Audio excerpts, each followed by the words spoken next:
Far from being proof of a more intelligent life form, crop circles can be made using a plank of wood, some rope, a hat sometimes, a couple of coat hangers, that kind of thing. But conversely, would you believe that they put a man on the moon? Who? Hey, these guys? NASA. Oh, NASA. Yes, yeah, I think you believe that? Yeah, I believe it. Yes, you believe it. Good, that's all. That's sort of all at the end of the question, really. But you probably know that quite a lot of people don't believe it. No. Yeah, but, well, I sort of believe one thing. Which is I kind of believe that they might have done some mocked-up fake photographs. Really? Why? Because I was showing... Someone convinced me of it. Yeah. by talking about the angle of light and the shadows on the moon and all that. But then I did an advert with Patrick Moore, and I said, "So, Patrick, did they land on the moon?" And he looked so annoyed with me. Yeah. He explained to me how he had helped map the moon for NASA, and he'd spent years on the project, and the landing site was partly his idea, and if I ever spoke to him again, he was going to be sick in my eyes.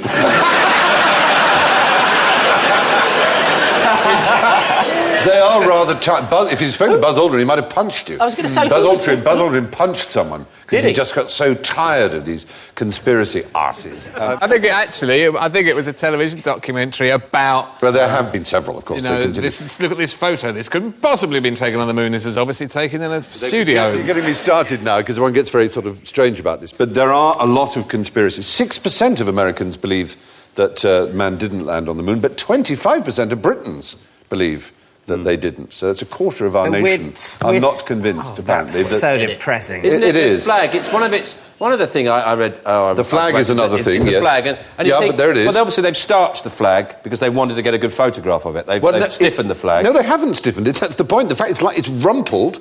There's no breath of wind out there, obviously, because you're in space, which is, as it were, a vacuum. But what there is movement. If you impart movement to something, it doesn't stop moving for a long time because there's there's no resistance against it. So they unpacked it, unfurled it, put it down, and it moved back and forth. People said, breeze. Ha-ha. As if, A, they would be stupid enough to fake it and allow the tape that had the breeze in it to go out. But also, if you went to the moon, the least you'd expect is a flag moved a bit strangely. You know what I mean? You expect him to meet the soup dragon, and you think, OK, he's not there.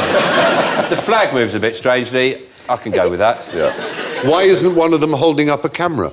Because you can see him reflected, the one taking the picture's reflected in the visor of the one, and he's not holding up a camera like that, you see. But that's because they didn't, in the visors, put a camera up in front of their visor. They were mounted. You couldn't really actually imagine them getting a camera out, click, like that, winding it on. I would just say, though, in defence of the people who suspect that there may be something afoot, the track record of the American government in terms of deceiving its population isn't great. But... And if you were a little bit dubious, I wouldn't blame you. 400,000 people were employed on this thing, plus the 12 astronauts. And it may be that Americans have a bad record on doing covert things, but they have an even worse record on getting found out. The president can't keep a secret of where his penis is. Do you seriously think that they would somehow... look at Clinton there.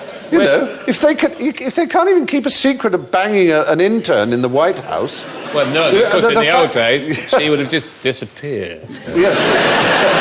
But she didn't. And we know what Kennedy got up to. The fact is... I'll tell you one thing. I think NASA killed Michael Jackson.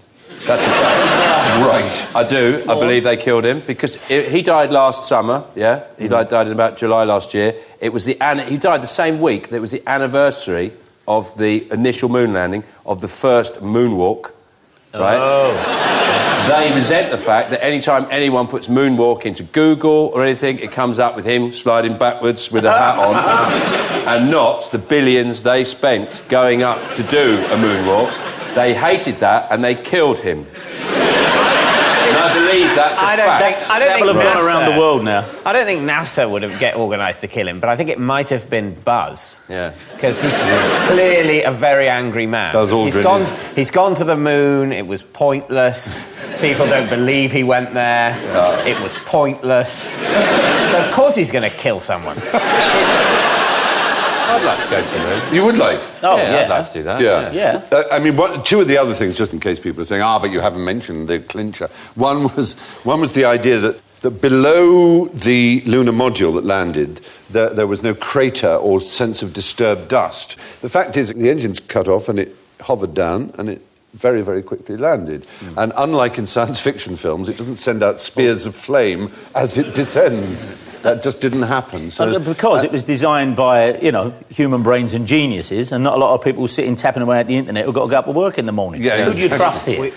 We are in trouble as a species if people refuse to believe in things that they couldn't actually do themselves. So true. Yeah. So true. And the other one was the footprints. They said, oh, look, there's too much moisture because look how clear they are. Only a sort of caked mud could do that, but actually you could do that with flour. The fact is, it's just very fine ground, and there's, of course, it's a vacuum again. It coheres. And the other thing with the mirrors that Apollo 12 astronauts put on the moon, which are now used for bouncing lasers off, for detecting, for example, how far the moon is getting away from us. And you can make incredibly accurate measurements because of mirrors on the surface of the moon. And perhaps to me the clinching one is that America's enemy at the time in the space race was the Soviet Union.